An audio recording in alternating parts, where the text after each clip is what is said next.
Hello and welcome to the Tiber River Cafe. My name is Dean Humphreys and today's topic is the second part of my faith journey story. In the first part, I briefly reviewed my upbringing in the Protestant Church, the United Church of Christ, and through my college years and early adulthood of my early 20s. My early faith journey was mostly non-existent, stagnant, and perhaps lukewarm at best. But looking back, I can see hints and nudges to seek more, to open my eyes and ears. So now I'm in my early 20s, my first job out of college, and living away from home.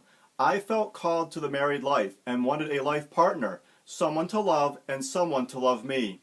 I knew I wanted to be married and to have a family, and so I set out to find the love of my life. I wanted to meet someone that would make me a better person, someone with honesty, dignity, and sincerity, and I thought I would meet such a person at one of the local churches. So I scanned through the yellow pages and picked a church that was close, that had a nice name, and the local Presbyterian church sounded right, so I decided to attend their upcoming Sunday service. Why Presbyterian? I enjoyed researching my family history and knew that my ancestors had once attended the local Welsh Presbyterian church in my hometown, so Presbyterian seemed like a good starting point. I knew absolutely nothing about Presbyterian beliefs or doctrines. I was simply looking to return to my ancestral roots. So, at my first time at the local Presbyterian church, I quickly realized that there were no young women in sight, and my time in the Presbyterian church came to a sudden end.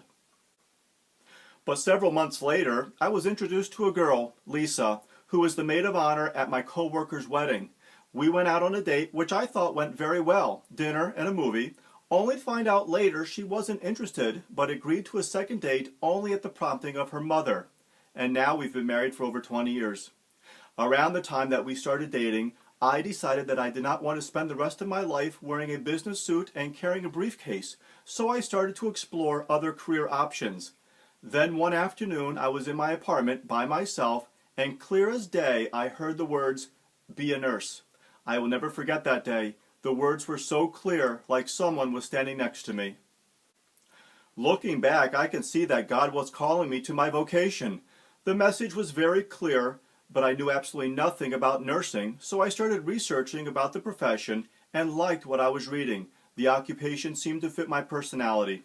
I applied and was accepted to the local nursing school, which was affiliated with our local Catholic hospital, and I quit my corporate job. Absolutely no regrets, and I haven't worn a suit since.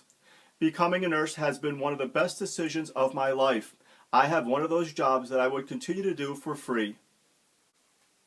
So as Lisa and I were talking one day, the conversation turned towards religion. She was from a Catholic family who attended Mass every Sunday. I remember the moment of silence when I told my parents that I was dating a Catholic girl. I never had a negative perception of the Catholic Church. I really didn't know anything about the Catholic Church. The few people I knew who were Catholic seemed to be very kind and friendly people. The few times I was inside a Catholic church were positive experiences. I really do like stained glass windows and Gothic architecture. But I knew I believed in God, and that was the starting point. The topic of religion can be a game-changer moment for some couples, but we continued to date and our relationship strengthened. Eventually we started talking about future plans and what-ifs.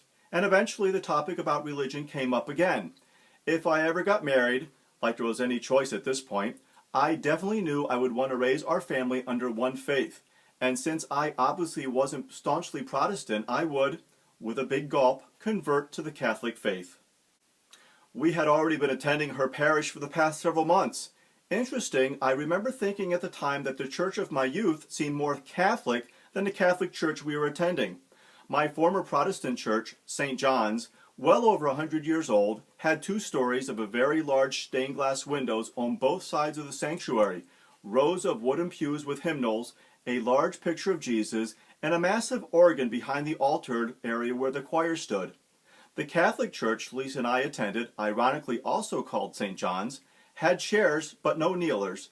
We visited about a year ago and they have since added kneelers. No statues, a piano but no choir, and hardly anyone sang, and no stained glass windows. Did I mention that I love stained glass windows? I proposed to Lisa at the end of summer, and she thankfully said yes. I soon entered the parish RCIA program that autumn and was on my journey to the Catholic Church. I remember the moment of silence when I told my parents that I was converting to the Catholic Church. Thankfully, it was nothing more than a brief moment. I enjoyed the weekly RCIA classes taught by Deacon Bud. They were very informative, welcoming, and friendly. The book we read in RCIA helped to clarify the basic teachings of the Catholic Church. I remember the uneasiness I felt the first time I made the sign of the cross, or knelt during prayers, because that's what Catholics do, until I reminded myself that I was becoming one of those Catholics. I remember vividly my confirmation Mass. It was a beautiful spring day in 1992 at the Easter Vigil. Walking into the church, Deacon Bud asked me what I had chosen as my confirmation name. I asked, "What is a confirmation name?" I really didn't know any of the saints. This was all still pretty new to me.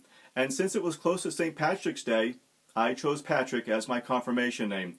My parents and family were present for the Mass, which was very meaningful and encouraging for me. My parents have always been supportive of my decisions regarding my faith journey. Well, there's the second part of my faith journey. Thanks again for stopping by the Tiber River Cafe, where there's always plenty of room at the banquet table. I hope to see you next time. Peace be with you.